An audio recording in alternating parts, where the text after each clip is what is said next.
Hi guys, in this video we're going to be taking a look at the TP-Link UH700 7-port USB 3 hub.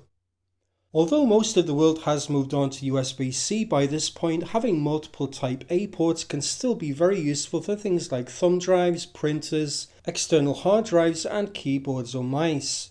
Looking inside the box, the first thing that we find is the hub itself.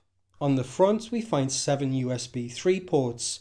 The 3 ports on the right can supply 1.5 amps for faster charging. The top has a glossy piano black finish with a power button near the rear.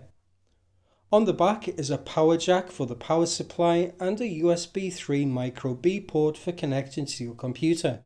On the bottom are 2 rubber feet to prevent the hub from moving around on your desk. Next, there's a quick installation guide and a user guide. There's also a 12 volts DC power supply, and finally a USB Type A to micro B cable. It would have been nice to see a Type C cable included too, but since the cable is separate, it's easy to swap out with the Type C to micro B cable if you have a computer without Type A ports.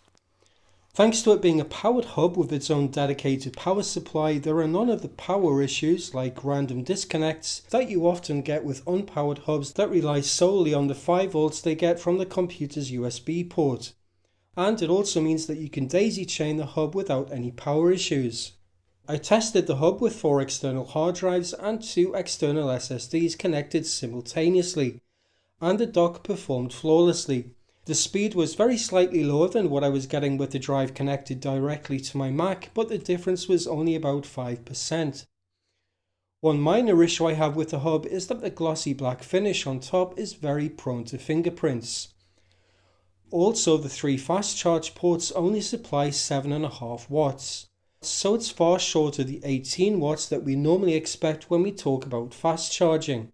If fast charging is important to you, then TP-Link produced another version of this hub, the UH720, which has a pair of 2.4 amp charging ports in addition to the 7 data ports. I'll put a link to both hubs down in the video description. Overall then, this hub has performed very well during the time I've used it.